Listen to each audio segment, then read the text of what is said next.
They say the truth will set you free. That's a lie. The truth just leaves you alone. It's been exactly 48 hours since the police cars pulled away from my parents' estate in Greenwich.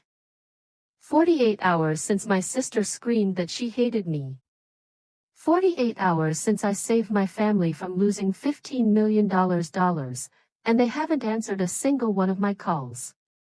My name is Maya. And I'm not here to tell you a story about a bad boyfriend. We've all had those.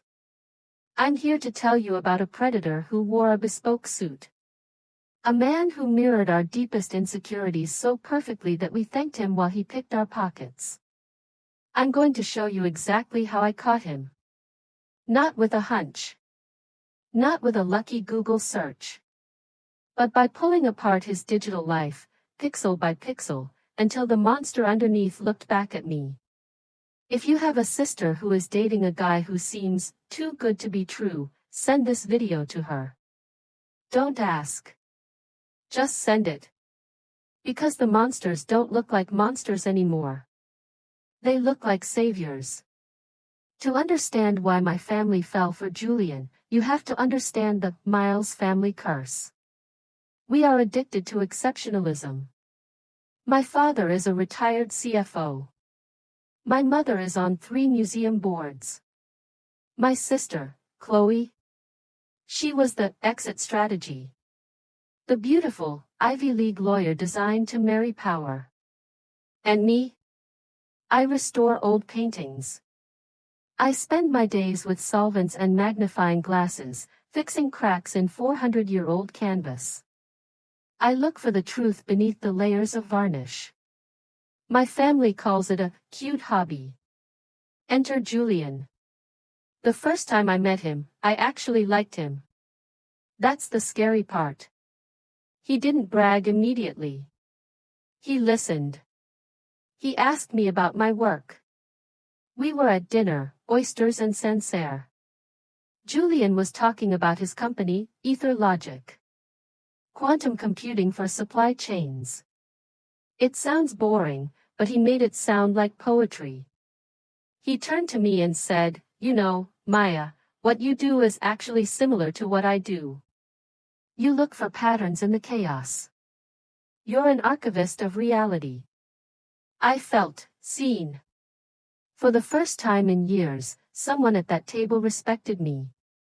But then, he got sloppy. Just for a second. He pointed to a painting on my parents' wall. It was a replica of a Vermeer. "Beautiful," Julian said. "You know, I saw the original girl with a pearl earring in the Louvre last month. The blue pigment, lapis lazuli, it's breathtaking in person." I froze. I put down my fork. "The Louvre?" I asked. "Yes," he smiled. "Private tour." Here is the thing about Vermeer's girl with a pearl earring. It's not in the Louvre in Paris. It's in the Mauritshuis Museum in The Hague, Netherlands. And it hasn't left that museum for a loan in 3 years. I didn't correct him. I just nodded. "The blue is incredible," I said. Why lie about a painting? Because he didn't care about the art. He cared about the status of having seen it. And if he could lie so smoothly about a geography fact to an art historian, what was he lying about to my father, who was about to write him a check? Most people think catching a catfish is easy. You reverse image search a photo, and boom, you find the stock model. Julian wasn't an amateur. He was a pro. I went home and searched his face. Nothing. No matches. I searched Julian Vance plus Ether Logic. Dozens of articles popped up. Forbes, TechCrunch, Wired. I felt a pit in my stomach. Was I wrong? The articles were real. But then I looked closer. I looked at the URLs. It wasn't Forbes.com. It was brandvoice.forbes.com, that's paid advertising masked as news. It wasn't TechCrunch.com. It was a Medium article tagged TechCrunch. He had built a SEO shield. He flooded the internet with positive, fake noise so you'd never find the silence underneath. So, I stopped looking for him. I started looking for his ghosts. I used the Wayback Machine, Internet Archive. I searched his company's domain. 6 months ago, the website didn't exist. 12 months ago, the domain was owned by a Dropship King LLC. Then, I did something illegal. Well, gray area. I found a photo of him from a conference in Berlin on his Instagram. He was wearing a lanyard with a QR code. I zoomed in. Enhanced the image. Scanned the QR code on my screen. It didn't link to a tech conference. It linked to a generic ticket registration for a Crypto Bro networking event in Miami. And the name on the ticket wasn't Julian Vance. It was Julian Vancetti. One letter different. A whole different life. I searched Julian Vancetti Miami. And there it was. Not a Forbes article. But a Reddit thread. r/scams. Has anyone heard of a guy named Julian Vancetti? He took $50,000 for a crypto mining rig and vanished. The thread had 3 comments. One said, he goes by different names. Stay away. He's dangerous. The comment was 4 years old. I wasn't just dealing with a liar. I was dealing with a ghost. I needed more than a Reddit thread. I needed a confession. I tracked down the user who wrote that comment. A guy named CryptoDave99. I messaged him. He replied instantly, don't dig. He will ruin you. He sued me for defamation and bankrupted me just for posting that. I was terrified. But I couldn't stop. The next day, I went to my studio. Julian was there. Sitting in my chair. Waiting for me. He didn't look angry. He looked disappointed. Maya, he said. Chloe tells me you've been asking a lot of questions. He stood up and walked toward me. He invaded my personal space. I know about the Reddit thread, he whispered. That was a misunderstanding. A failed venture. I paid everyone back. He reached into his jacket pocket. I flinched. He pulled out a checkbook. I want to hire you, Maya. To restore some art for my new office. A consulting fee. Keep it in the family. He wrote a check. He slid it across the table. $100,000. This is a retainer, he said.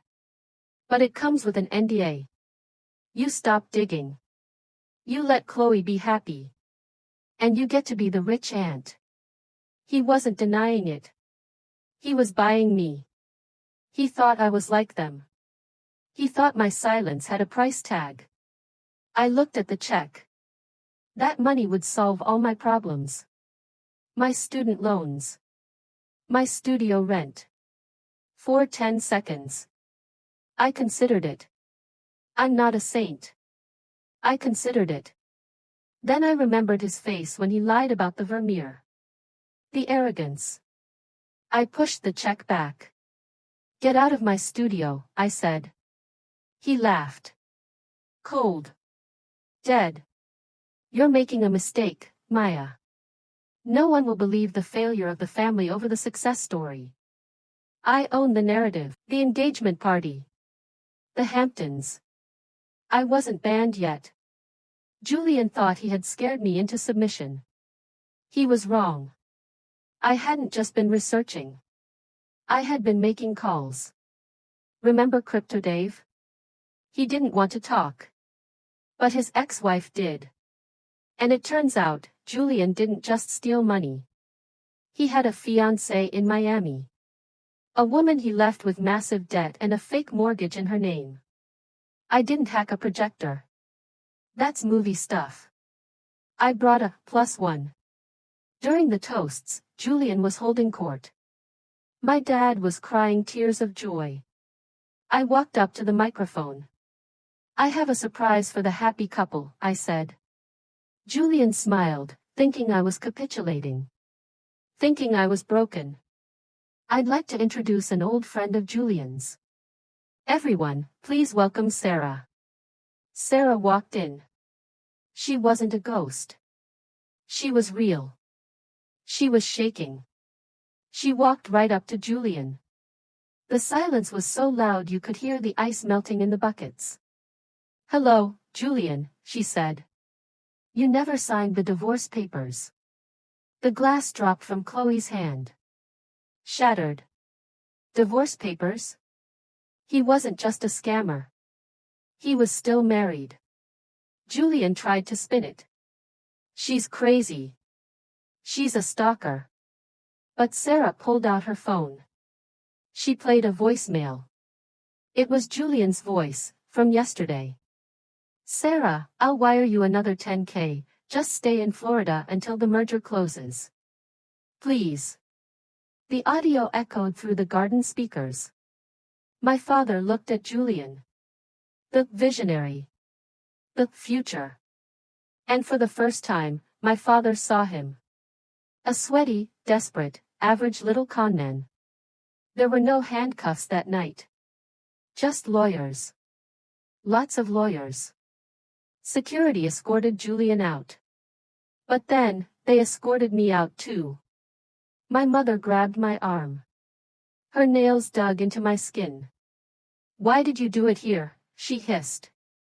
Why didn't you tell us privately? You wanted a show. You wanted to destroy us. She didn't care that he was a criminal. She cared that the neighbors saw it. Chloe hasn't spoken to me. She's humiliated.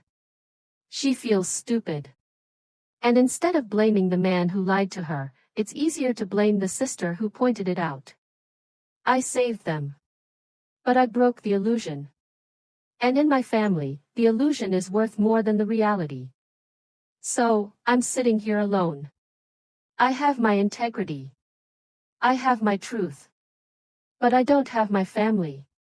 And I have to ask you, was it worth it? If you knew the truth would cost you everyone you love, would you still speak up? Or would you take the $100,000 check and look the other way? Let me know in the comments. Because tonight, I'm